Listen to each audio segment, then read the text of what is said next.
The year was 1980, February 12th. Dennis Crawford stood in his John Deere dealership in Waterloo, Iowa, looking at the sales board with pride. 47 new tractors sold already this year. It was only mid-February, and he'd already moved 47 units. This was going to be his best year ever. The farm economy was booming, crop prices were up, land values were skyrocketing, interest rates were high, 14 to 16%, but farmers didn't care. They were making money hand over fist. Everyone wanted to expand. Everyone wanted new equipment. Dennis's latest sale had just walked out the door. Gary Thompson from Grundy County just signed papers for a brand new John Deere 4040 tractor. $68,000, financed at 14% over 7 years. Monthly payment, $1,146. Gary was thrilled. This tractor's gonna help me farm another 320 acres I'm renting. Gonna double my operation. Dennis shook his hand. You're making a smart investment, Gary. Modern equipment means efficiency. Efficiency means profit. Gary drove off, grinning. Dennis marked the sale on his board. 47 tractors, $19 million in sales. His commission, $870,000 so far. Life was spectacular. Then Robert Mitchell walked in. Robert farmed 480 acres outside Hudson, Iowa. 46 years old. Been farming since 1962. Solid customer. Bought equipment from Dennis for 15 years. Dennis smiled. Robert, good to see you. I've got a 4040 with your name on it. Perfect for your operation. Robert looked uncomfortable. Dennis, I'm not buying a tractor this year. Dennis's smile faded. Not buying? Robert, you're farming 480. Your 4030 is 12 years old. You need to upgrade. The 4030 runs fine. I'll keep using it. But everyone's upgrading. You'll fall behind. A 4040 is only $11.46 a month. You can easily afford it. I said no, Dennis. Robert, I've sold 47 tractors already this year. Every serious farmer in 3 counties is upgrading. You're going to get left behind. Robert's jaw tightened. Then I'll get left behind. I'm not borrowing $68,000 when my current tractor works fine. Dennis tried another angle. Think about efficiency. The new 4040 will save you hours in the field. My time isn't worth $68,000 plus interest. Dennis felt frustration rising. Robert, can I be honest? I think you're making a mistake. This is the best time to be in farming. Everyone's expanding. You need to keep up. Robert met his eyes. Or maybe I need to be careful. These high prices won't last forever. And 14% interest is robbery. I'm not paying that. Everyone's paying it. It's the cost of doing business. Then they're fools. Dennis's face flushed. Some of the most successful farmers I know just bought tractors from me. You calling them fools? I'm saying anyone who borrows $68,000 at 14% for a tractor they don't absolutely need is making a poor decision. Yes, that's foolish. Dennis's tone turned cold. I think we're done here. I think so too. Robert walked out. Dennis told his sales team later, can you believe Robert Mitchell refuses to buy new? Says he'll keep running his 12-year-old tractor. Meanwhile, everyone else is upgrading and making money. His salesman laughed. Some farmers are too cheap to invest. Robert will regret it when he sees his neighbors outproducing him. But Robert didn't come back. The farm economy stayed strong through 1980 and early 81. Dennis sold another 38 tractors in 1980. 85 total for the year. Best year ever. Commission, $1.4 million. Dennis bought a new house, $89,000, bought a Cadillac, joined the country club, took his family to Hawaii for Christmas. Life was perfect. Then in 1982, everything changed. Interest rates climbed higher, prime rate hit 21%, farm loans adjusted to 18, 19, 20%. Farmers who'd borrowed heavily started feeling pressure. Then in 1983, the bottom fell out. Crop prices collapsed. Corn dropped from $4.20 to $2.40. Soybeans from $7.60 to $5.20. Land values crashed. Farmland went from $2,000 per acre to $1,600. Interest rates stayed high. Farmers couldn't generate enough income to cover debt service. The first foreclosure was Gary Thompson, the guy who'd bought that 40/40 in February '80. Gary had expanded aggressively. When prices collapsed, he couldn't make payments. Bank foreclosed in April '83. Gary lost everything. 800 acres, all equipment. House, gone. Gary's wife left him, took the kids. Gary got a job at the meatpacking plant making $8 per hour. Then more foreclosures hit. Jeff Morrison, Dave Patterson, Carl Jensen, one after another. Farmers who'd bought new tractors in '80 were going under.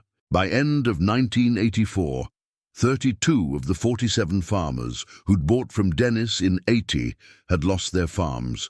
32 out of 47. 68% failure rate. Dennis stopped sleeping well. The guilt was crushing. He'd encouraged these farmers to borrow, told them it was smart, assured them they could afford it. He'd been catastrophically wrong. His dealership sales collapsed too.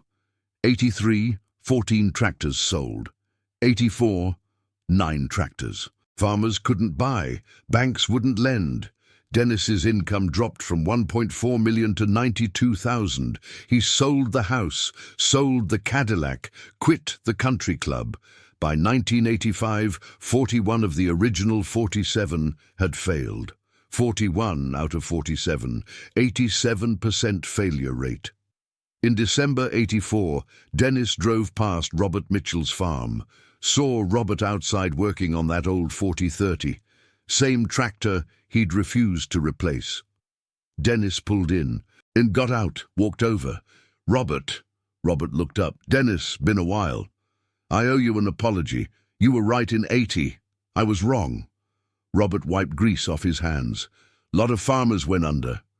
32 when I last counted, now 41. Gary Thompson, Jeff Morrison, Dave Patterson, Carl Jensen, all gone. I heard. You're still here, though. I am, because you didn't buy. Robert looked at his old tractor. Because I didn't borrow. When the crisis hit, I had no payments. My equipment was paid for. My land was paid for. I could survive low prices because I didn't have debt service. Dennis felt the weight of it.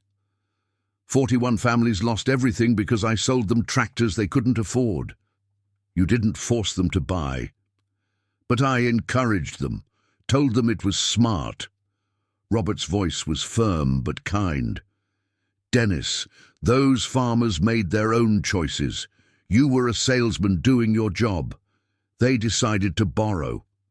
That's on them as much as you. But beating yourself up won't bring back their farms. What matters is what you do going forward. How are you making it? With prices this low?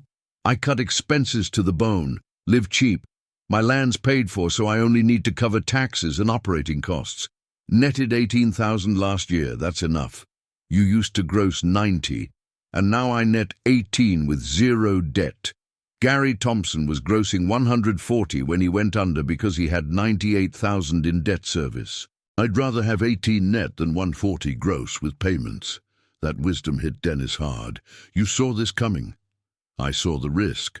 Borrowing $68,000 at 14% for equipment I didn't need seemed insane, especially with land values and prices at unsustainable levels. Dennis drove back in silence. Robert's words echoed. 18 net beats, 140 gross with debt. Over the next year, more failures. By end of '85, 41 of 47 had lost farms. Only 6 survived. Those 6 had either very little other debt, off-farm income, or inheritance that bailed them out. The one who'd said no, Robert Mitchell, was still farming, still surviving, still proving that saying no when everyone says yes is sometimes the smartest move. Dennis changed completely after that, started asking different questions. Instead of, "What can I sell you?" he asked, "What do you actually need?" Stopped pushing farmers into debt they couldn't handle. His sales dropped, but his failure rate among customers dropped to near zero. By the 90s, Dennis was known as the dealer who talked people out of purchases more than into them. "I sold 47 tractors in 80, he'd tell young farmers. 41 lost their farms, only 6 survived. The one who told me no is the most successful of all. Think hard before you borrow." In 2010, Dennis retired. Before leaving, he wrote a letter to his successor. "I sold 47 tractors in 1980. 41 farmers lost everything. 1 killed himself. Most divorced. All lost their dreams. The only one who said no, Robert Mitchell, is still farming today. That taught me your job isn't to sell equipment, it's to help farmers succeed. Sometimes that means selling. Sometimes it means refusing to sell. Know the difference." Dennis died in 2016. At his funeral, Robert Mitchell gave a eulogy. "Dennis sold 47 tractors in 80. 41 buyers failed, 6 survived. I was the one who said no. Dennis never forgave himself for those failures, but he learned from them and spent 30 years making sure others didn't repeat those mistakes. That's redemption." The story of the 47 became a teaching tale, used in ag economics classes, featured in documentaries, became required reading at Iowa State. The lesson: debt amplifies everything. In good times, it amplifies gains. In bad times, it amplifies losses. Bad times always come. Robert understood that in 80, 47 others didn't. Robert's still farming. His son runs it now. The 47 are gone.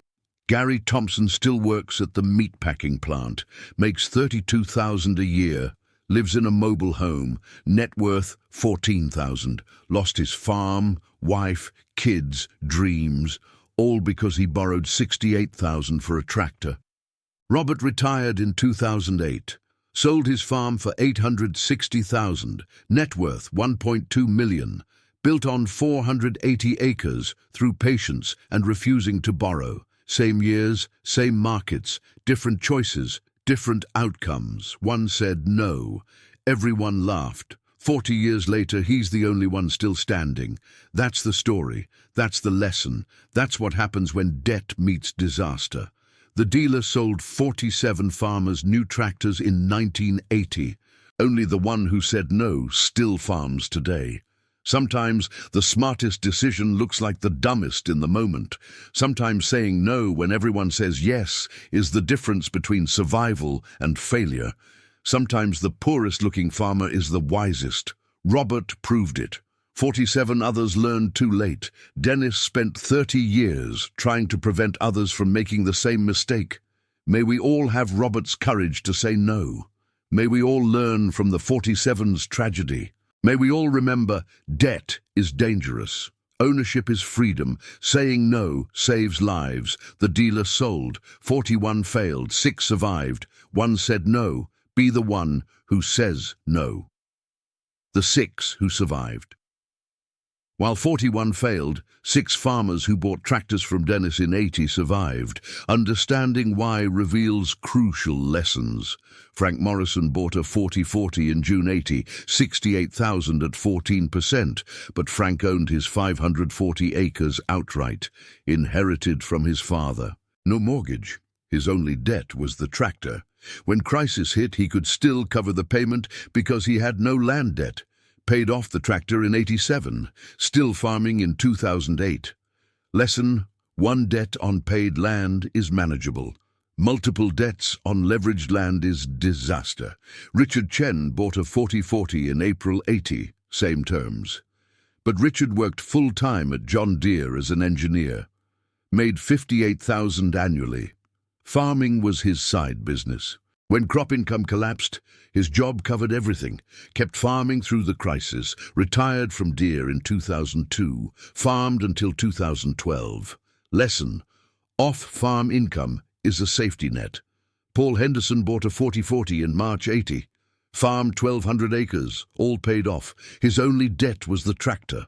On 1,200 paid acres, $68,000 in debt was manageable even when prices crashed.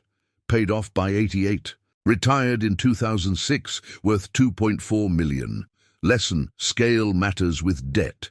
Thomas Anderson owned a seed dealership that generated $72,000 annually.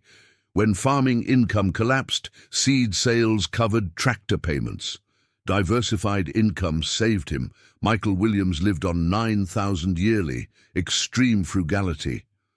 When income dropped, he could still survive and make payments because his living costs were so low.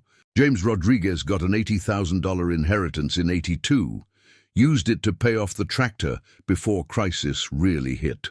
Luck saved him. Those 6 survived through specific advantages: no other debt, off-farm income, inheritance, low costs, or diversification. They had margins. The 41 didn't. The failures: 3 stories. Gary Thompson's debt in '80. Tractor, $68,000. Land mortgage, $142,000. Operating credit, $38,000. Equipment, $24,000. Total, $272,000. Annual debt service, $46,000. In '80 and '81, Gary grossed $140. Could cover it. In '82, gross dropped to $98. In '83, dropped to $62. Couldn't survive. Foreclosed April '83.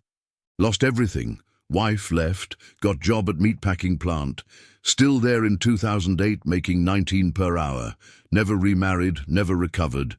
Lives in mobile home. Drinks to cope. Jeff Morrison borrowed aggressively to expand.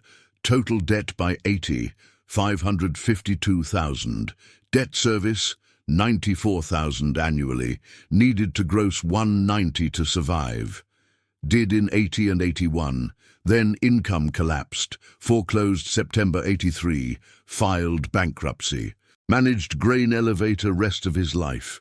Told reporter in 2005, "I believed land prices would keep going up forever. I was an idiot. Lost everything." Carl Jensen farmed his family's farm. Been in family since 1892. Total debt, $182,000. When bank foreclosed, Carl couldn't face losing the family farm. On April 8, '85, his wife found him hanging in their barn. He was 44. Left note: "I can't face losing the farm. I'm sorry." Wife sold at auction. Moved to Minnesota with 3 kids. Carl's son said in 2010, "My dad killed himself over pride and a tractor loan.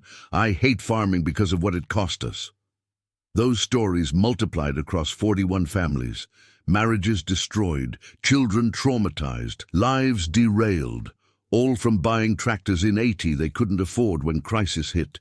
Community impact. The crisis devastated rural Iowa. In Black Hawk County, where Dennis's dealership was located, 842 farms operated in '80. By '86, only 473 remained. 369 gone. 44% failure rate. Economic effects: 3 equipment dealers bankrupted, 4 banks failed, 12 Main Street businesses closed. County tax revenue dropped 28%. School enrollment dropped 42%. Social costs: farmer suicide rate increased 370% from 80 to 85. Divorce rate among farm families jumped 68%. Mental health calls up 240%. Domestic violence reports up 92%. Main Street in Hudson lost half its businesses. Hardware store, cafe, clothing shop, implement dealer, all closed. School enrollment dropped from 418 to 247. Had to consolidate with neighboring district. Young people fled. Black Hawk County population dropped from 137,000 in '80 to 123,000 in '90. 14,000 people gone. 10% decline. The fabric of rural communities was destroyed. Church attendance dropped. Organizations disbanded. Events ended. The vibrancy of rural Iowa was gutted, all starting with debt. Farmers borrowing more than they could afford. Dealers selling aggressively. Banks lending recklessly. Everyone believing good times last forever. Dennis's transformation. After Robert showed him the truth, Dennis created new sales protocols. Step 1. Assess total debt before discussing equipment. If debt-to-asset ratio exceeded 50%, refuse sale. Step 2. Require 3 years tax returns. If income declining, recommend waiting. Step 3. Calculate debt service coverage. If farmer couldn't cover 1.5 times debt service, refuse sale. Step 4. Discuss used equipment first. Only move to new if truly needed. Step 5. Require 25% down. Ensure farmer has skin in game. Sales team hated it. We're losing sales to other dealers. Dennis was firm. I don't care. I won't contribute to another wave of failures. 2 salesmen quit. Dennis replaced them with people who understood. Help farmers succeed, not just sell equipment. Results were dramatic. Sales volume dropped 48% from 86 to 88. But customer failure rate dropped to less than 3%. Other dealers mocked him. Crawford won't sell anything, leaving money on the table. Dennis didn't care. Rather leave money than contribute to failures. By 92, farmers sought Dennis specifically for his conservative approach. I want to buy from Dennis because he won't sell me what I can't afford. Other dealers want commission. Dennis wants me to succeed. Sales recovered to 82% of 80 levels by 95, but solid sales to farmers who could afford it. Default rate stayed below 3%. When next downturn hit in 98, other dealers saw 30% customer failures. Dennis saw less than 2%. Why? His customers could afford downturns. They weren't over-leveraged. John Deere Corporate featured Dennis in training. Other dealers visited to learn his methods. At retirement in 2010, Dennis gave speech that left everyone in tears. I sold 47 tractors in 80, made a fortune, felt like a genius. Then 41 families lost everything. One man killed himself. That guilt haunts me. The only redemption is 30 years making sure it doesn't happen again. Learn from my mistakes. Don't sell equipment people can't afford. Help farmers succeed long-term. 5-minute standing ovation. Everyone crying. That speech became legendary. Still shown to new dealers today as lesson in ethics. The legacy. The story continues teaching decades later. Lesson 1. Debt amplifies outcomes. Good times great. Bad times catastrophic. Lesson 2. Saying no when everyone says yes requires courage, but proves wise. Lesson 3. Living below means create survival margin. Lesson 4. Diversified income protects against industry collapse. Lesson 5. Sales ethics matter. Short-term commissions aren't worth long-term guilt. These lessons taught in ag economics classes for decades. The 47 is required reading at Iowa State. In 2018, documentary filmmaker produced film about farm crisis. Featured Dennis's story prominently. Gary Thompson appeared. I lost my farm wife. Dreams because I borrowed money I couldn't repay. I thought I was smart. I was a fool. If I could go back to February 80 and say no, I would. My whole life would be different. Robert Mitchell at 84. I looked stupid in 80. Neighbors had shiny new tractors. I had 12-year-old 4030. They laughed, called me cheap. Then they all lost farms, and I'm still here. Who was really stupid? Film ended with title. Of 47 farmers who bought tractors from Dennis Crawford in 1980, 41 lost farms. 6 survived. 1 who refused. Robert Mitchell still farms today at 84. Lesson: sometimes smartest decision looks dumbest in the moment. Documentary won awards, shown at farm conferences nationwide, reached over 2 million people. In 2020, Iowa Public TV did follow up. 40 years after, Farm Crisis Legacy. Robert Mitchell had died in 2017 at 83. His son farmed same 480, debt-free, following father's conservative principles. Robert's son. My dad taught me, never borrow more than you can afford to lose. He said no in 80 when everyone called him stupid. That saved our farm. I farm same land today because he had courage to look foolish. Gary Thompson still alive at 86, still in mobile home, still broken. I think about it every day. What if I'd said no? My farm would still be in family. My marriage would have survived. Instead, I lost everything because I wanted to keep up with neighbors. Dumbest decision of my life. Documentary tracked economic data. Farms that survived the crisis averaged 32% debt-to-asset ratio. Farms that failed averaged 78%. That's simple. Low debt survived, high debt failed. Robert Mitchell's son gave advice to young farmers. Ignore everyone who says get big or get out. Ignore everyone who says you need newest equipment. Pay cash. Own everything. Sleep well. That's success. Size doesn't matter. Ownership does. Documentary ended with Robert's gravestone. Inscription: Robert Mitchell, 1934 to 2017, farmer, father, the man who said no. That inscription tells everything. Robert said no. Others said yes. Robert lived well and died peacefully. Others lived in regret and died broken. One word, no, changed everything. 40 years later, the temptation to over-borrow never disappears.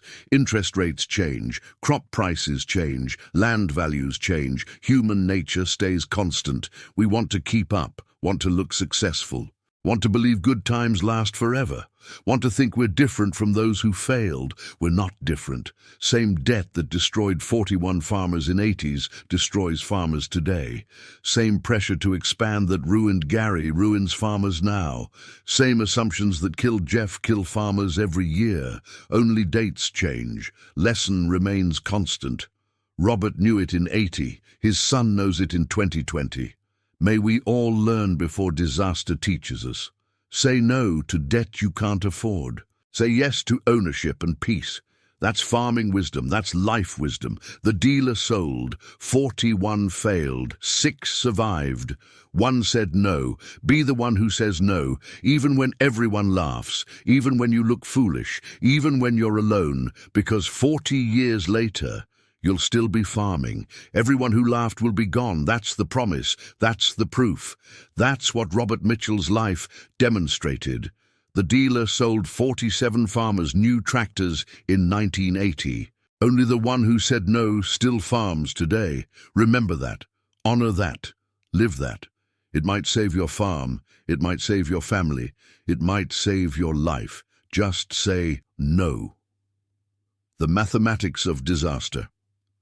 Understanding exactly why the 41 failed while 6 survived requires examining the numbers. Average farmer who bought tractor in '80, tractor debt $68,000 at 14%, land mortgage, average $120,000 at 15%, equipment loans, average $32,000 at 16%, operating credit, average $28,000 at 18%, total debt $248,000, annual debt service $43,000.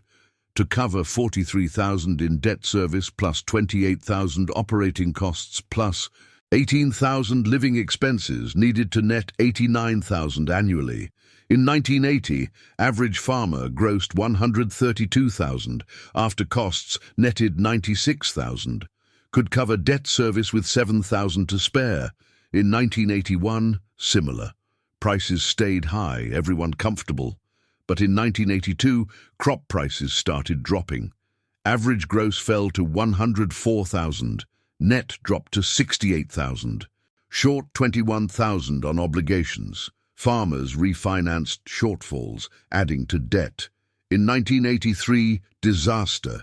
Prices collapsed. Average gross $58,000. Net $22,000. Short $67,000. Impossible to recover. Banks foreclosed. Average farmer lost everything. Compared to Robert Mitchell, no tractor debt, kept old one. No land mortgage, paid off in 1979. No equipment loans, bought used with cash. No operating credit, saved reserves. Total debt, 0. Annual debt service, 0. Robert needed to cover only operating costs, $24,000, and living expenses, $12,000. Total, $36,000. In '83, when others collapsed, Robert grossed $52,000. After costs, netted $28,000. Short 8,000 from ideal but survivable. He cut living expenses to 8,000, made it through. That's the difference. Zero debt versus 248,000 debt. Same markets, same prices, different outcomes. The 6 who survived averaged 64,000 total debt. Debt service, 11,000 annually, manageable even in crisis. The 41 who failed averaged 238,000 debt. Debt service, 41,000 annually. Impossible to cover when income collapsed. Mathematics don't lie. Low debt survived, high debt failed, simple as that. What happened to the land of the 41 farms foreclosed?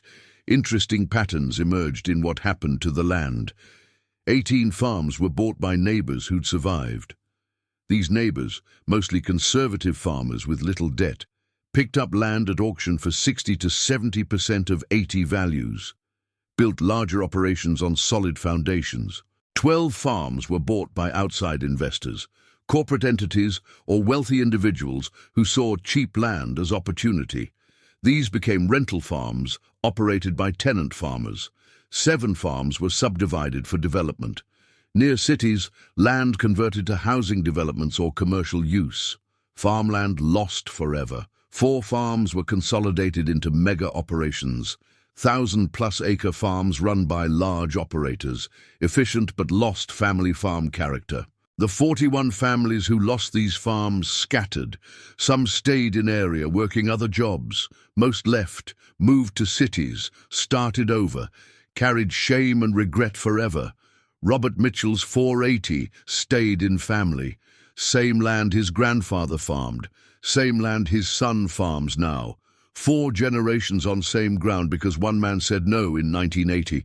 That continuity is priceless, can't be measured in dollars, represents stability, heritage, legacy. What farming should be. The 41 lost that. Their children won't farm family land. Grandchildren won't walk fields great-grandfather walked. Legacy broken, all because of debt taken in 1980 that couldn't be repaid when crisis hit. The warning signs. Ignored. Looking back, warning signs were obvious. But in the moment, everyone ignored them. Land values in Iowa went from $800 per acre in 1975 to $2,000 in 1981. 150% increase in 6 years. Unsustainable. Corn prices went from $2 in 1977 to $4.20 in 1980. Soybeans from $5 to $7.60. Huge increases on speculation and inflation. Also unsustainable. Interest rates climbed from 8% in 77 to 16% in 80. Sign of inflation and economic instability. Should have been warning.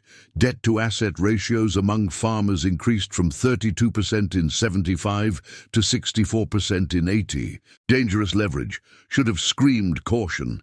But everyone ignored the signs, believed boom would continue forever, thought they were different, assumed they could handle it. Robert Mitchell saw the signs, recognized unsustainability, refused to participate. That wisdom saved him. Dennis Crawford saw the signs but ignored them, focused on commission, ignored risk. That cost him guilt he carried until death. The 47 who bought saw the signs but dismissed them. Everyone else was borrowing. Peer pressure, fear of missing out, that cost them everything. Same information available to all, different interpretations, different actions, different results. Wisdom is recognizing warning signs and acting appropriately even when everyone else ignores them. Robert had that wisdom, others didn't. May we all develop ability to see warning signs, to recognize unsustainable trends, to say no when everyone says yes, to choose long-term security over short-term gains. That's the final lesson from the 47, the lesson Robert Mitchell embodied, the lesson Dennis Crawford learned too late, the lesson that still applies today. Watch for warning signs, act accordingly, say no when necessary, survive when others fail. The dealer sold 47 farmers new tractors in 1980. Only the one who said no still farms today. That sentence contains more wisdom than most business books. It's completely true. And it's as relevant now as in 1980. Robert said no. Everyone laughed. Robert's still farming through his son. Everyone else is gone. Be like Robert. Say no to debt you can't afford. Yes to ownership you can sustain. No to pressure you should resist. Yes to wisdom you should embrace. That's farming. That's life. That's survival. The 47 learned too late. May we learn before disaster teaches us. May we have Robert's courage. May we avoid the 47's fate. Just say no.